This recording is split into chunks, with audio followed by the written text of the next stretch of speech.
Of my last 16 at New Life Church, I also was Home Missions Church Point planning and team leader, and then that's that. So we're going to stop there because I want to, before I get to the axioms, which is part of my talk, and you can take notes, I want to go back to this material.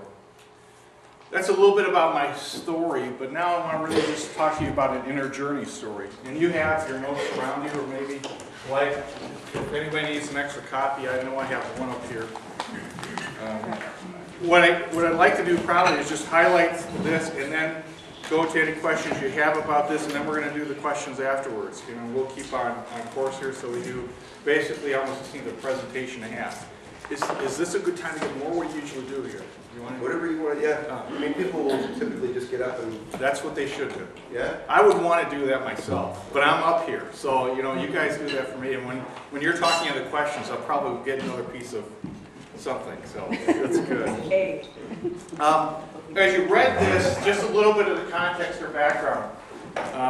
I wrote this because I was going to present it live, and I normally don't write everything out like it did, but I was going to be at something in October, this past October, called the Missional Cafe.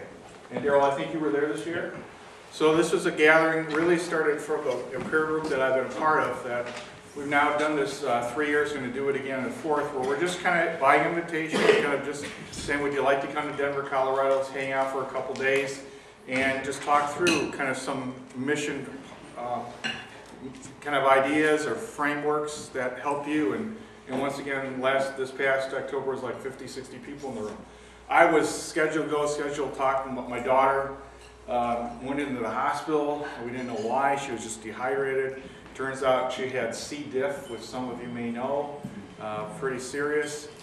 She was 5 nights in the hospital. We're grateful that she's healthy, and no colitis, no Crohn's is maybe an underlying cause. But so I'm sitting in a hospital room, and they said, well, we might just use your talk, but you know, I said, well, then here it is. So that's why it's read, maybe written like that. So I really do mean, you know, the opening, like, you know, if you ask me, and you ask any Christian leader, we understand that we can make people feel guilty pretty quickly.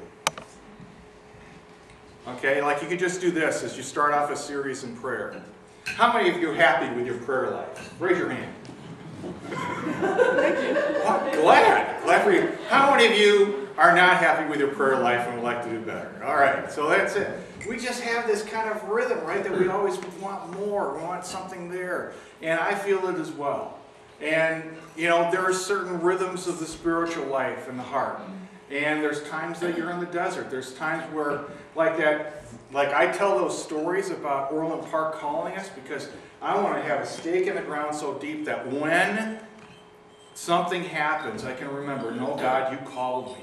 Not so clear. This is a miracle. No other way. I didn't misread that we're supposed to be here.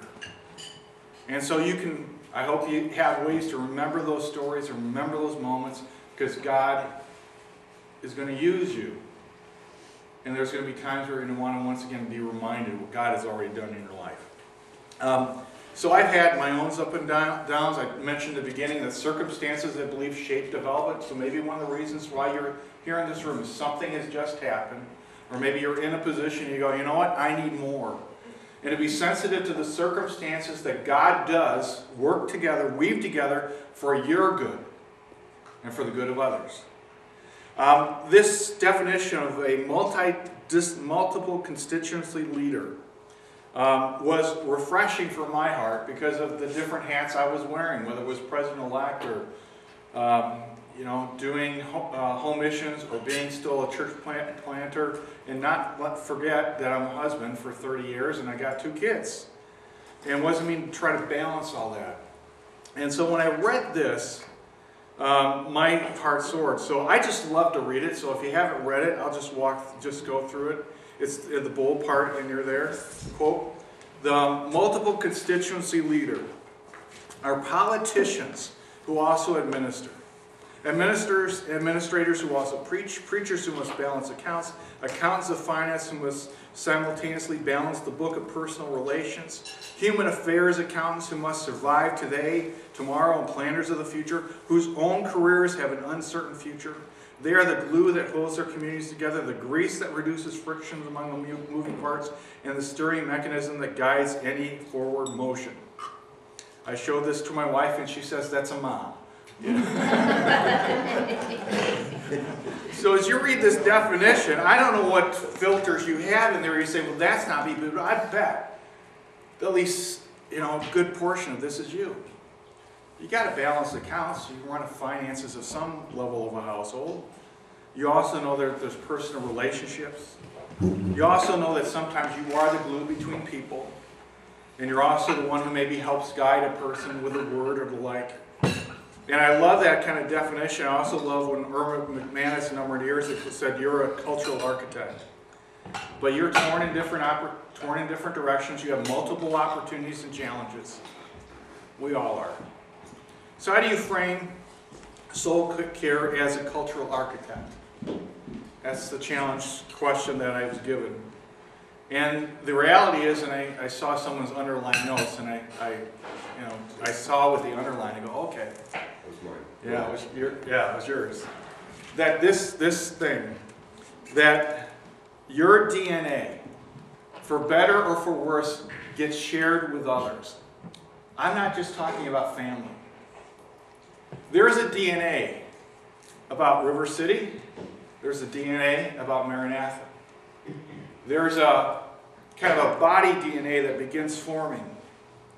And especially if you're involved, and I say this because it was one of those moments where I had to obviously work through that New Life Church, because Jackie and I were the first in so many ways.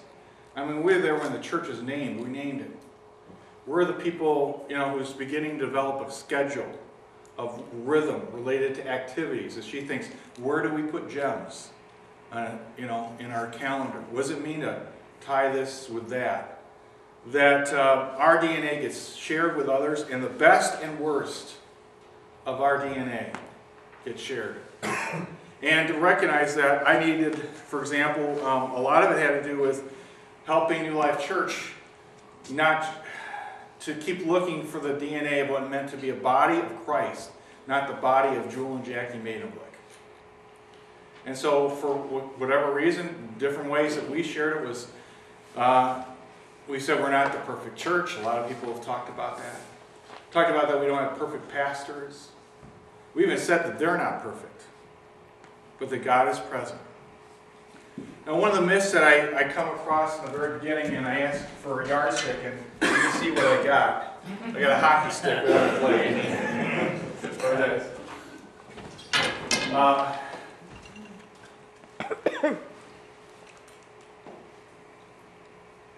It's almost too heavy in some ways.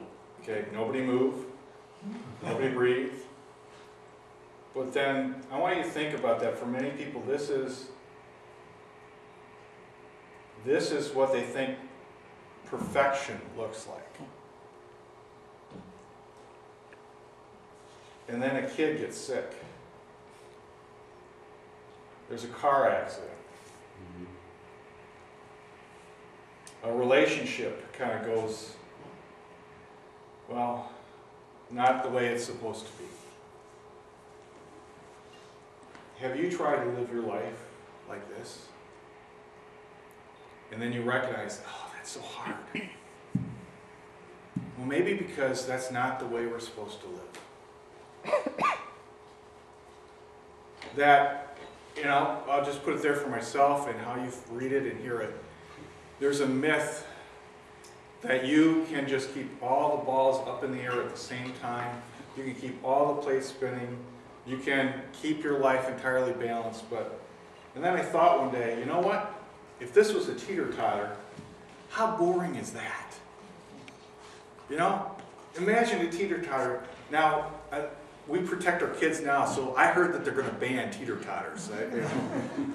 But, when it's a teeter-totter, it's about, man, spring up, go high, come down, and